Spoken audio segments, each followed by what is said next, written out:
Hello and welcome to today's session with Unbounce and Optmyzr. We've got a great webinar here for you today to teach you how to get more results from your landing pages.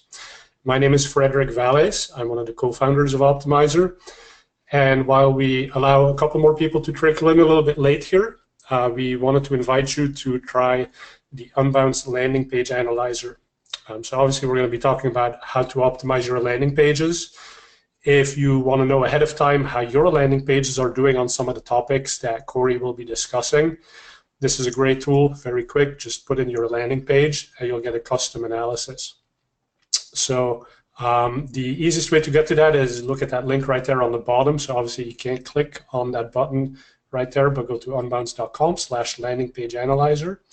And we've also put that link in the chat window.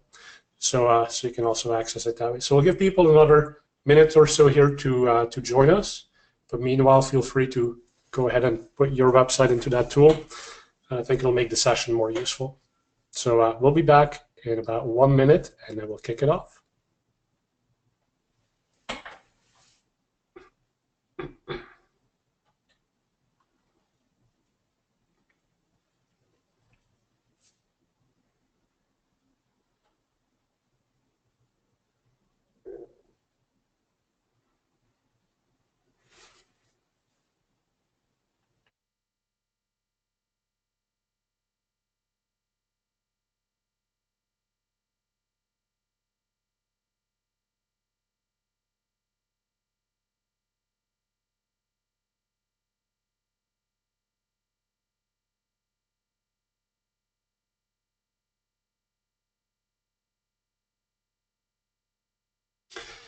Hey, it's Frederick from Optmyzr again. So we're going to kick it off right now. So anyone who still wants to try that landing page analyzer, the link is in the chat session.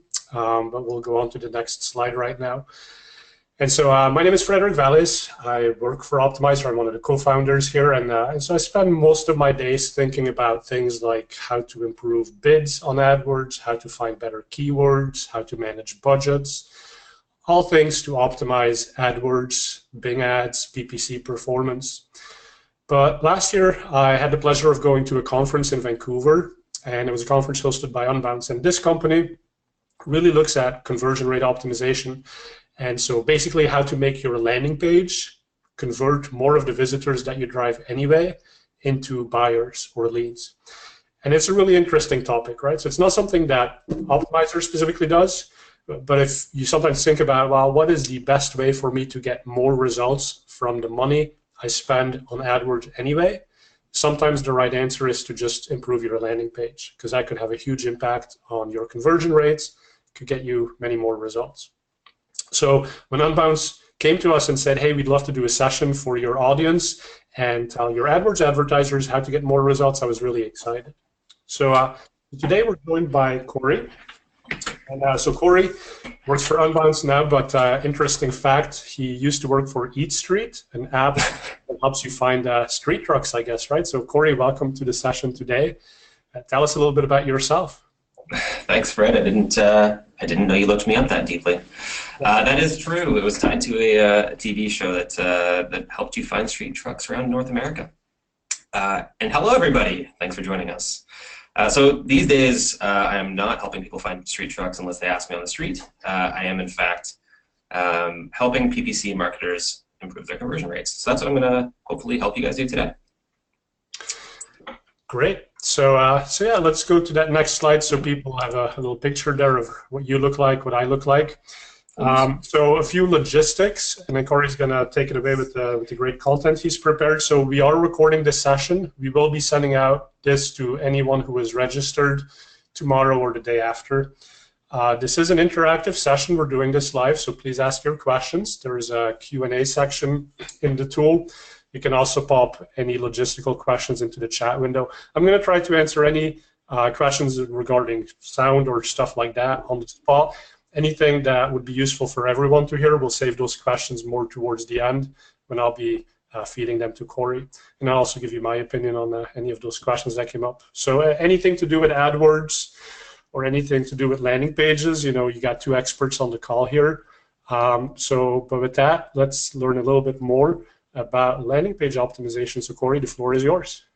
Thank you. And hey, I actually just noticed that your voice is cutting in and out for me, so that either means there's a problem with my internet or your audio. But either way, if people can't hear me, just type in the chat box, and Fred, you can let me know, and hopefully I can fix that. Okay, so when I talk to marketers who've been running AdWords campaigns for a while, I hear a common story. It's getting tougher to stay competitive. That's because the average CPC has nearly tripled since 2012. It created a kind of an arms race between advertisers, and of course that's great for Google, who's making a ton more money, and customers benefit from getting more relevant experiences. But it means that search engine marketers need to stay at the top of their game just to get the same results they used to get relatively easily. So as you guys likely know, there are two main ways to get conversions. You either increase your budget or you optimize your campaign. To a lot of PPC folks, optimization starts and ends in AdWords. Of course, it's necessary to test new ads, bidding strategies, keyword strategies, but surprisingly few venture down the funnel further and optimize their landing pages. Of course, I'm biased, but I always find it kind of shocking because there's like so much opportunity there. Especially if you've done a lot of optimization within AdWords already, your biggest gains could actually easily come from landing page testing. My pal Joe Martinez, who's actually supposed to join us today, but he took a couple days on holiday, so I hope he enjoys it, says, he puts it really simply when he said to me once, ads get traffic, but landing pages get conversions. So no matter how good your keyword strategy, bidding strategy, and copy are, your ads can't get conversions alone. It seems like people often know that landing page testing is a good idea, but it's just one of those things where they never really get around to figuring it out, either because website responsibility lies with someone else or because they have to get developers involved, which is usually a pain and takes forever.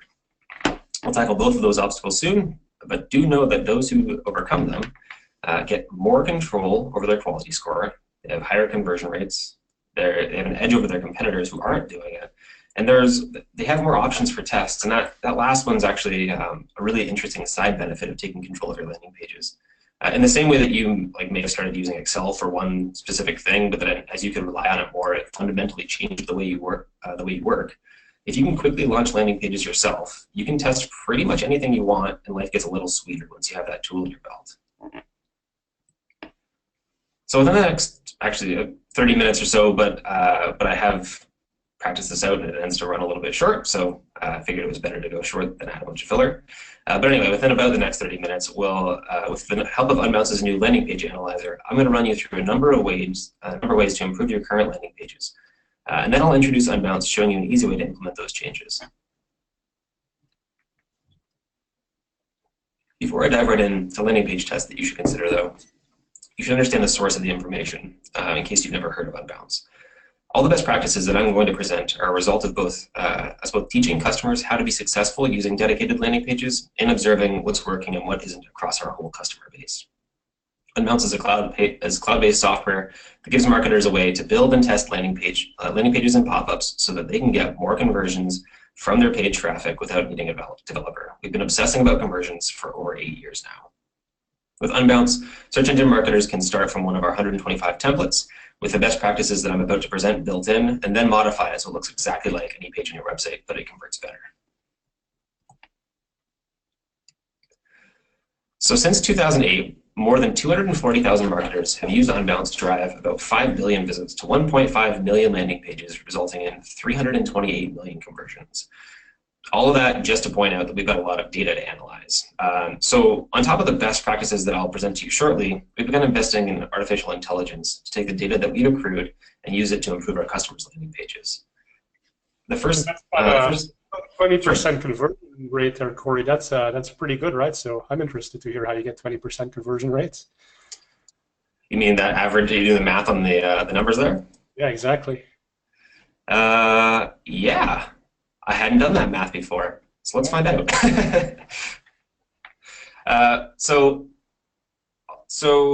Oops, sorry, I'm trying to slip two things at once here. So the first thing our AI team has delivered was industry benchmarks, which we worked into the landing page analyzer. I can't get into too much detail about what the future of AI holds for us, but suffice it to say that in the future, our landing pages will leverage a vast amount of data to help you improve conversion rates automatically.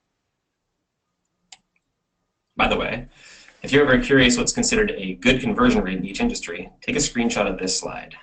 You should be shooting for the top quartile in your industry, which is between the two numbers in the bubble. So for example, if you're in the travel industry, you want to shoot for between 11% and 25%. And this is specifically on lead gen pages.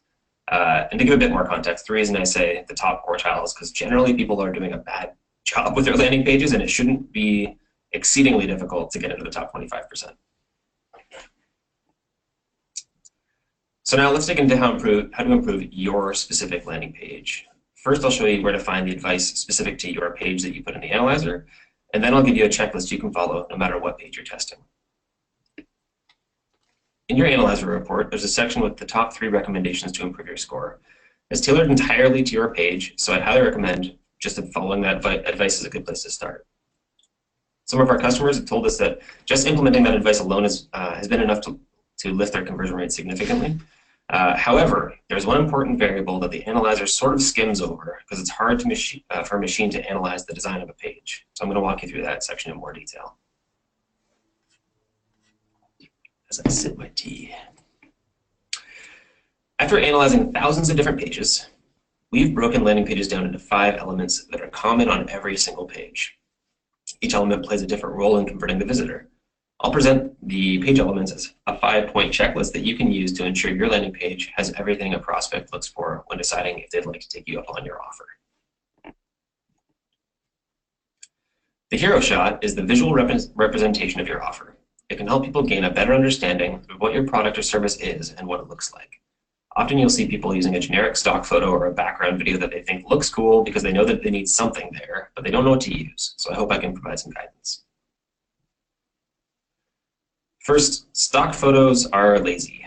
A few people pointing at a computer screen with a line graph going up or a close-up of a lady smiling are okay, I guess, but it's kind of a wasted opportunity. A hero shot provides an opportunity to quickly communicate either what your offer is or the benefit it provides. The best way to communicate what your offer is just by showing the thing in use. If it's an ebook, show a mock-up of a book. If it's real estate, show the key differentiating feature of the property, like in the example on the left where they show the view of the city. If you do use people in your hero shot, have them face the CTA on the page because a visitor's eyes are generally drawn in the direction that the person in the image is facing. Videos can be effective, but not always. There's no universal truth there, so you just kind of have to test videos. And stay away from video backgrounds that are on loop. They're usually just really distracting, and it becomes much more difficult for the viewer to pay attention to the copy. So these are like those full screen background videos that you've come to see lately. Number 2 is the value prop. Typically, it comes in the form of a headline and maybe a subhead. The value prop serves 2 distinct functions simultaneously. So first, it acts as a sort of confirmation that the visitor ended up on the right page, that they can indeed act upon the ad that they saw. And second, it should clearly communicate what you're offering. In the example on the screen, it's very clear that if a person fills out the form, they'll be scheduling a suite tour for a waterfront condo. In terms of best practices, communicating that the visitor can act upon the promise made in the ad is as simple as repeating the message in the ad within the headline. Sometimes people try to overcomplicate their headline and ask a question or try to make it rhyme or just generally do something that they think is clever, but instead just be clear. Yeah, we call that the preserving the scent of the query, Corey. So, I mean, basically somebody went to Google, they typed in a keyword in the search box. They want to see that keyword repeated in the ad text because that makes it really easy for them to know, oh yeah, this ad is actually knows what I'm looking for. It's going to give me what I was looking for. And then you want to continue that same thing onto the landing page. So I think that's great advice. And we've actually seen that work quite well. Yeah, Pep Laya of Conversion XL calls it something similar. It's like the conversion scent. Yeah. Oh, I think, did you cut? I'm not sure if you cut out or not, but yeah, there's actually technical ways to make it happen even quicker. So we have this feature called dynamic text replacement, which allows you to, depending on the ad, you can change a query string in your URL to dynamically insert text on your landing page, which keeps you from having to generate like 1,000 landing pages for all your ads. Yeah, exactly. We used to have to do that by writing custom JavaScript, but now your tool has a capability to just do it automatically. And for people who want to use it, it's as simple as putting a query parameter at the end of your destination URL in AdWords. And in that specific query, you can put in what is the text that you're going to carry forward to the landing page. And you could actually use the dynamic keyword insertion from Google in that section. So that's going to be the absolute easiest way to do this. The only thing to keep in mind, of course, is that now if you're inserting that keyword, you want to make sure that the text is still going to be grammatically correct, because there's nothing worse for killing conversion rates than just having spelling errors or grammatical errors. That's really going to hurt you. Yeah, I mean, there's that as well. It inserts it into a text box that you've already sized, so you just have to leave enough space. But yeah, good point. Okay, so going back to the headline best practices, also differentiate yourself from alternatives and competitors, not necessarily by speaking about them directly, just mention why someone would choose your offer. And I've included a link here because I use this really often. Back in, I think, 2013 or 2014, Joanna Weed from Copy Hackers suggested 5 headline formulas that you can use on our blog. I find them a really good starting point. Even if you don't use those exact formulas, it gives you five that you could start from. Up third is your call to action. Your call to action can be simply described as the thing you want your visitor to do. Everything on the page should provide reasons as to why the visitor should do that thing. In this case, the call to action is booking a suite tour by filling out the form.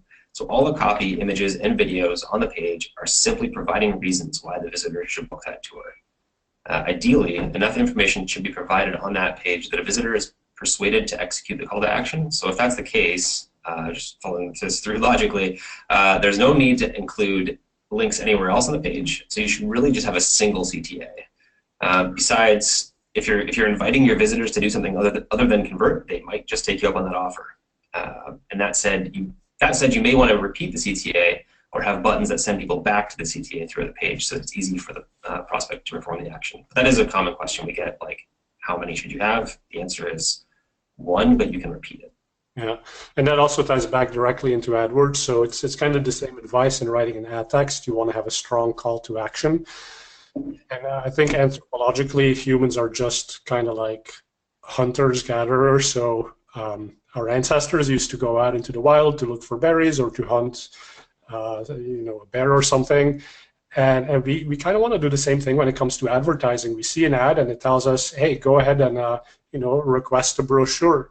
And so subconsciously, people come to that next page and they really have a strong desire to take that specific action. So it's really important that that same call to action is in the ad text and then is also repeated on that landing page, and that you make it relatively easy for that user to kind of have that little victory where they actually found the thing they wanted to do and made it really easy to do it, because then they get that reward stimulus, which makes them happy.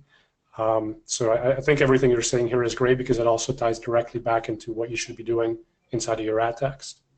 Yeah, I never really thought of it through that lens. And actually, it reminds me of a sort of best practice that I didn't put on here. But if you do have a secondary CTA, so a lot of times you want to give the option for someone to share whatever it is on Twitter. Put that on the confirmation dialogue or like the thank you page. So they're feeling good because they've got that brochure, and then at that point you can ask them to do something else, and the chances of them converting on a second thing after converting on the first thing is usually pretty good. So in terms of more best practices for CTAs, if you're collecting a lead, only collect data that you're going to use in a meaningful way, because while there are exceptions to the rule, typically the more info you ask a person to provide, the less likely they are to provide it. You also want to set an expectation for what will happen after the prospect converts. So in this case, it's natural to expect that after the form is filled out, they will have booked a tour. That's partially accomplished by the copy on the button, and this is kind of what you were saying before. If you just use the word submit, which you often find on buttons because technically they are submitting the form, it's just not as effective as if you finish the sentence, I want to blank, and use that blank as the copy that goes on the button. So I want to request a tour would be the example here. Fourth are the benefit statements. A product's benefits are simply a description of what the prospect will be able to do after they take you up on your offer. It's the next thing you want to address as soon as the person understands what your offer is. People often ask, how long should my landing page be? And I generally answer with, as long as it has to be to clearly communicate the important benefits of your offer and no longer. Be as clear and concise as possible with your benefits. Bullet points are often a good idea. That said, if you have a complicated product that takes a little while to explain, it'll be a longer landing page, and that's totally fine. To focus on benefits instead of features, we often use Mario as an example. So if you're having a hard time remembering benefits versus features, if your prospect is Mario and your offer is a firepower flower, your benefits describe what firepower Mario can do. So namely, the benefits are killing enemies safely from a distance and looking like a badass. Whereas the features would be shoot fireballs and wear red coveralls. Up last is social proof. So social proof is what communicates to your customers that there's little risk with your product, because others like them have been satisfied with what you're offering in the past. Nobody wants to book a hotel or an Airbnb with no reviews or suggest to their boss that they should be using some brand new software from a startup because it's risky. But if a friend recommends it because they loved it, that's a different story. There are many different kinds of social proof you might use depending on what would signal low risk in your prospect's mind. Customer testimonials are one example, including the number of offers redeemed is another one. It's sort of like looking for a lineup outside of a restaurant. Trust seals or accreditations could also work in different scenarios. So if you ensure that those 5 elements are present on your landing page and you're following the best practices, you're off to a good start. I think often non-designers get intimidated by landing page testing because they don't feel like they have the skill set to pull it off. But when you're designing for conversions, clarity is more important than fancy aesthetics. Use the suggestions from the analyzer and the best practices we just reviewed to launch a decent page and then A/B test it until it's converting like crazy. Which brings me to the conclusion, how to start testing your pages. In theory, you could optimize the page that you're currently sending traffic to, but if you're sending traffic to your website or a client's website, getting approvals will be tough, and changing the website may actually negatively impact how your organic traffic works. If you split the PPC pages out from your website, you can let both do the job that they were meant to do. A website plays a very important role in the business, but it's fundamentally a different role than your PPC landing pages. So to break it down, websites are optimized for organic traffic, while landing pages are optimized for ad traffic. Websites aim to provide easy exploration so someone can find whatever they're looking for, whereas landing pages are designed around a single conversion goal. And a company's website is a hot mess of stakeholders because the stakes are so high, whereas the stakes are much lower for a campaign-specific landing page, so you just don't need buy-in from everybody and their brother just to make a change. And although coding landing pages in your CMS is an option, it takes a really long time, and it's a tedious task for developers who could be spending their time doing something more complex. You just don't need them. If you're using a tool like Unbounce, you can make pages that look exactly like the ones on your website, but organic traffic can't find them and they convert better. You can build the pages yourself without a developer, and you can put them either on the same domain as your website via the WordPress integration, or you can use a subdomain. Either way, you can add Google Analytics and AdWords conversion tags and track them just the same as normal. It's often easiest to start from one of our templates that has all 5 elements I mentioned built in, and then customize it to match your website. Once you've got a couple pages built, you can just duplicate those and fire up your pages really quickly. Amazing is a digital marketing agency based in Orlando, Florida. To increase the leads that their client was receiving, they positioned some of their clients' existing content as an ebook. They created a landing page for it and started testing their brand new lead gen asset, which started converting at 44% right out of the gate. To pull it off, they just picked an ebook template, customized it, published it to their client's domain with WordPress, the WordPress integration. It took them less than 3 hours to execute. Andrew Miller of Workshop Digital has been a great example of what a PPC agency can do when they really embrace landing page testing. He saw that no matter how much optimization they did within their clients' AdWords accounts, eventually they end up seeing diminishing returns and conversions would plateau. He started testing out landing pages with Unbounce, and through A/B testing different variants, he managed to achieve a 22% conversion rate, which generated 4 times more conversions for his clients than they were previously getting without even touching the ad budget. By the way, now I think when he started using Unbounce, not that it was entirely due to the tool, but I think there were about 5 people at the beginning, and now they've grown to something like 30. They've got a new office. He's been a long time friend at the company. So speaking of A/B testing, this is actually really quick. So I'm just going to show you guys how you would technically run an A/B test with an Unbounce because it seemed easier than creating a series of slides for it. So I'll go to the webinar page, which we created in Unbounce. Through this widget, I can get into the back end.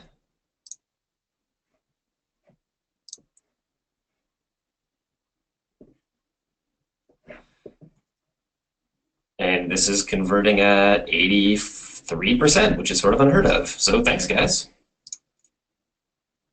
So if I want to run an A/B test on that landing page, I would simply create a duplicate of this variant. If I wanted to try a different headline, like how to plummet, how do you spell plummet?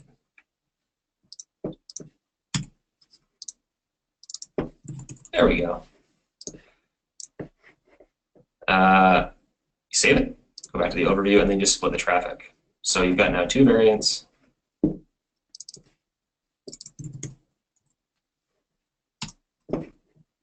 Split the traffic, republish, and someone will see, the next visitors will see, have a 50% chance of seeing your new variant or your old variant. And then from there, you can see which one works better. Back to the presentation. So if you think getting approval for landing pages might be an uphill battle, which definitely can happen when dealing with humans, you can cheat. Unbounce also has a product called Convertibles, which allows you to put a pop-up on any page on your website. You can just create a pop-up with a secondary CTA and trigger it when someone's going to leave. You'll convert a percentage of the people who are going to leave anyway, effectively getting more conversions without even increasing ad spend. Campaign Monitor has been seeing success with just this strategy. By triggering a pop-up on an existing page, they were able to convert 271 new leads per month who would have otherwise just left the site.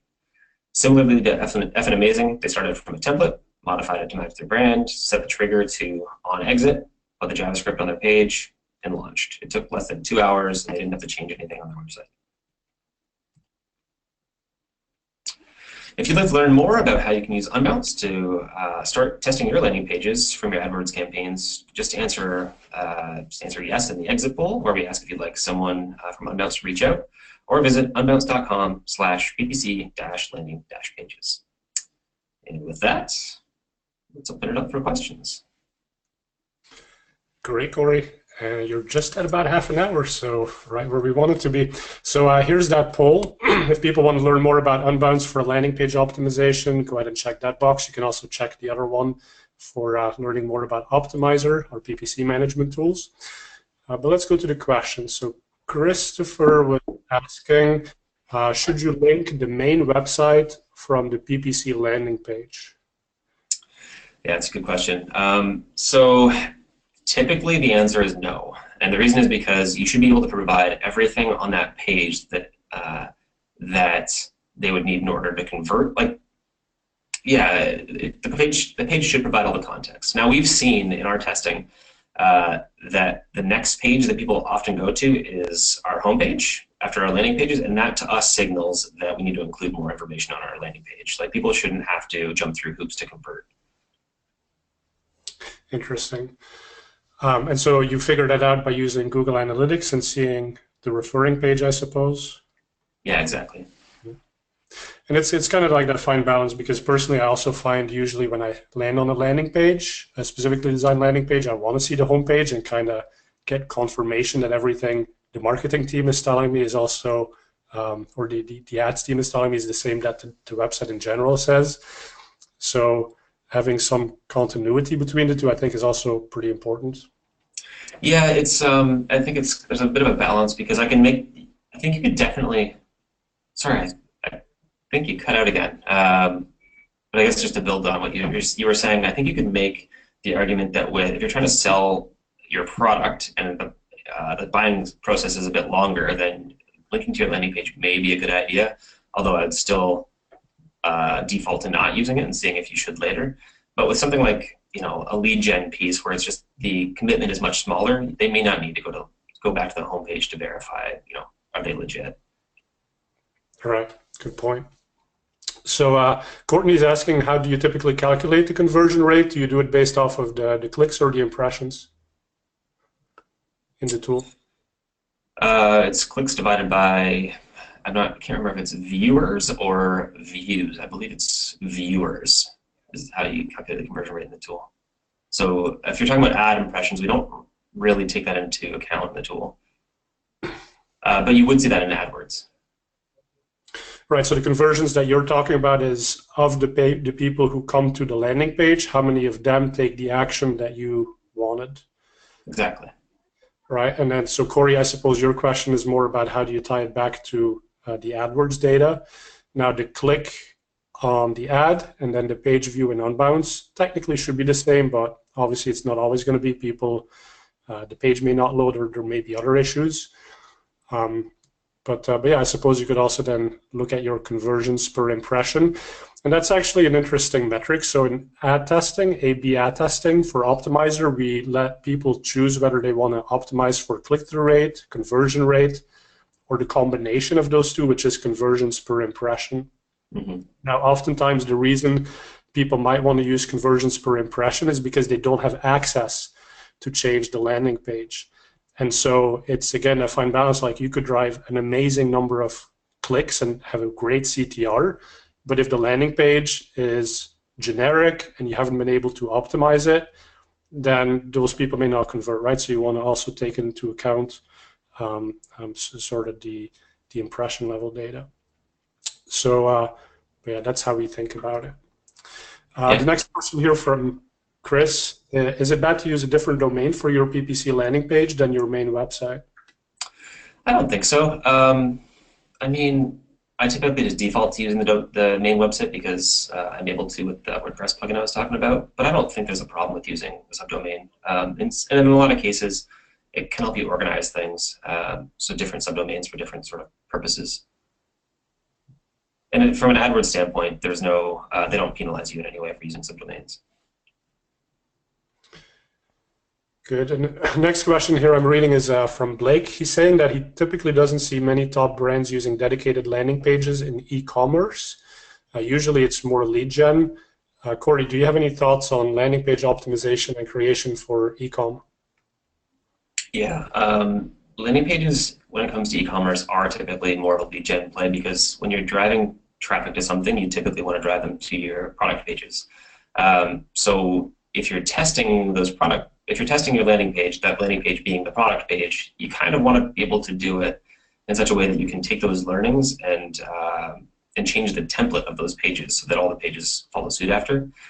So it's definitely, you can definitely use landing pages for the lead gen aspect of those companies, and convertibles. So those pop-ups that I was talking about are really strong as well. So you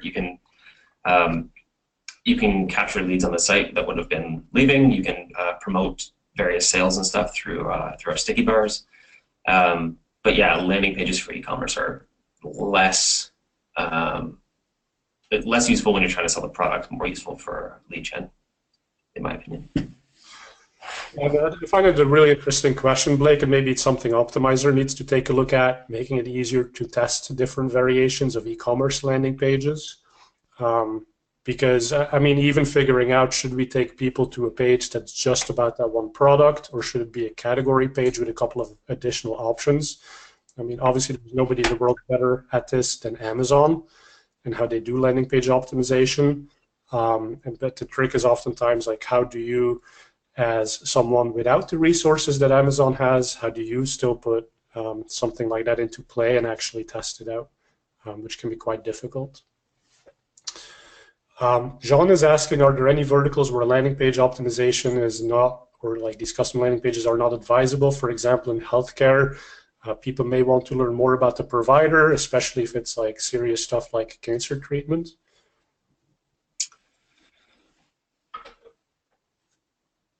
I think e-commerce is probably the most. I think e-commerce is probably the trickiest because of the reason that we talked about before. If you're talking about more like serious, medical stuff, I don't see why there would be an argument for not using landing pages, as long as you can make the landing pages look credible. So you don't want to have a landing page that look like, just like you wouldn't want to have a website that kind of looks amateur, you would want your landing page to look professional as well. And there's no reason you couldn't do that. All landing pages really allow you to do is focus your message. So I don't think so, but what do you think, Fred? Yeah, I mean, I hear the concern with healthcare, because in healthcare you're very restricted in terms of what you can say, and some things need to get specific approval. So you just want to be a little careful that you don't, especially if you're generating dynamic variations of landing pages, you want to know exactly what that ad is or what that landing page is going to say, just the same way that you should know what the ad is going to say ultimately, because you could actually get slapped with significant fines if you do it wrong. So, but I think healthcare in general is one of these tricky verticals where, you can't even necessarily do remarketing to cancer patients because that's an invasion of privacy if somebody happens to be watching your browser. Right. Yeah, and I think Corey really hit the nail on the head earlier. He said if this is pure lead gen, so you're trying to find someone for your home services business or your, a travel agent helping people book, a trip of a lifetime. All of that stuff seems great for a lead gen. These would be amazing pages for them. And it's lead gen, right? So it's not getting the person to actually put down their credit card in many cases. It's just getting their indication they want to learn more. And that works really well. Right. And then we have one more question from Andres. Can you explain again how that dynamic query feature works?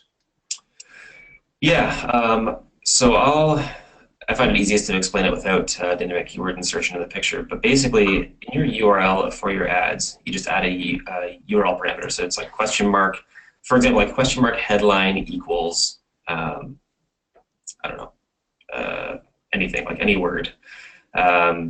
If you're selling a whole bunch of different shoes, you could say like red shoes. And then when the person clicks on that URL with question mark headline equals red shoes at the end, they get taken to the landing page, which is able to grab that that value and insert it into the headline. So it's like, are you looking to buy red shoes today? But if you had used the parameter equals blue shoes, then it would insert blue shoes.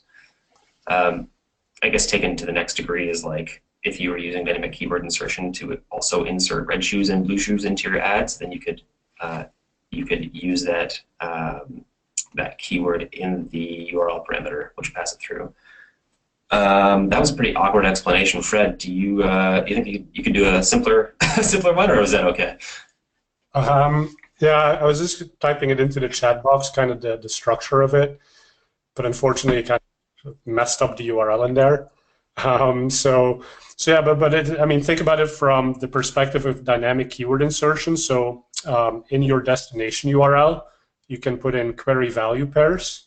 And so basically after the landing page itself, you can put in whatever string with a value, like Corey was explaining, and then that value can be picked up by the landing page. So it's a little bit technical, but it's actually not that difficult. And unfortunately, we don't have a slide to show it, but Corey, do you guys have like a help article that maybe explains this? Could you maybe ping that to the audience? I'm actually just doing it live right now, so so I figured it would be easier to show it this way.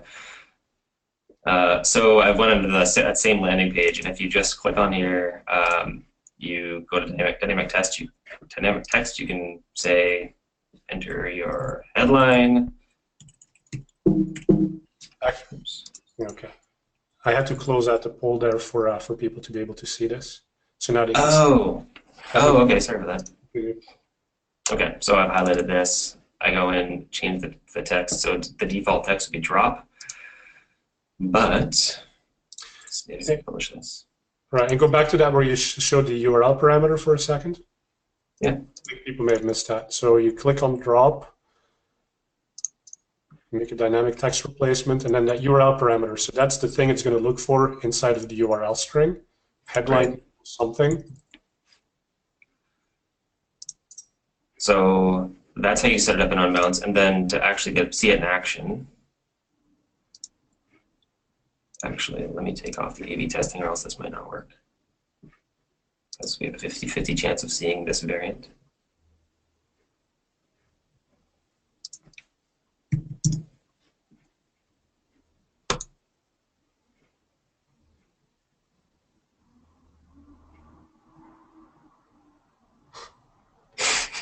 This is the loading screen that unbouncers use.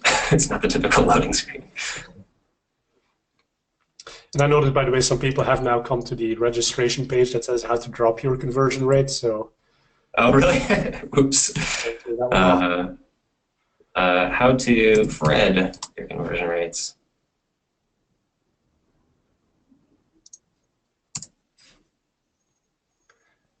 Yeah, I'm not sure. I'm not sure. You're on the improved one, so you are still in the 1%. Yeah, apparently. Anyway, this, if we saw the other 99%, would change this from improved to Fred.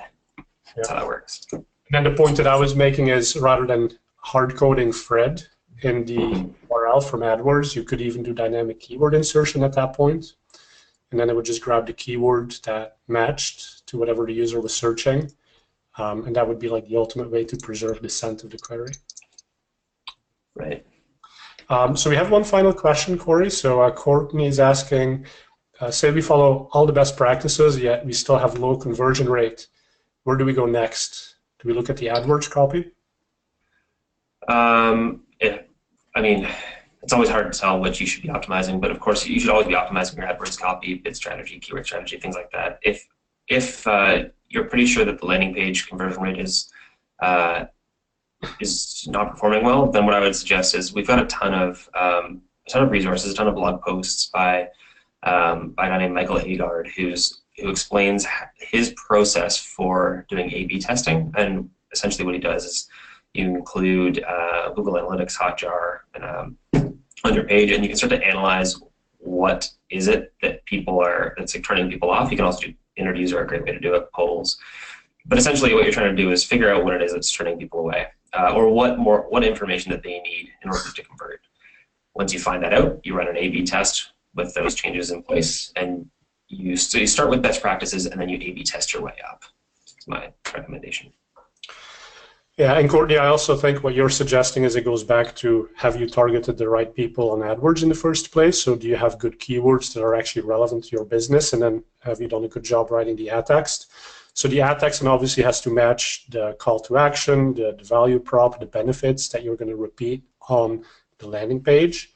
So if there's too big of a disconnect between those two, then no matter how good of a job you do on the landing page, people are just going to be confused, like, why am I seeing this landing page when I was expecting that other thing to happen? And many of you, by the way, I apologize, I put an incorrect registration link in the email for this session, but it's kind of like exactly like that, right? You could actually take an action on that incorrect landing page that I sent you, but nobody did because they were like, well, we clicked this button to sign up for a webinar, and here I am being asked to try out the landing page tool. So that's a pretty extreme example where it was literally a mistake I made, but if you do maybe not have as extreme of an example, you can still get that disconnect where people just don't know why they should be taking the action, and so great landing page, but they still end up leaving. So ad text is usually a good place to make sure you explain what's going to happen on that next page. Cool, so with that, we've answered all the questions. I want to thank everyone for spending 40 minutes of your very valuable time with us this morning. We'll follow up, Corey and myself, with anyone who asked for a follow-up. If you have any other questions, you can certainly reach us. I'm Frederick at Optmyzr.com. Corey, how did they get a hold of you if they need to, or how do they get a hold of Unbounce? Corey at Unbounce.com works great. Corey. Exactly, 1 R. So great. Thank you very much, everyone, and we'll see you for the next webinar. Thanks, everyone.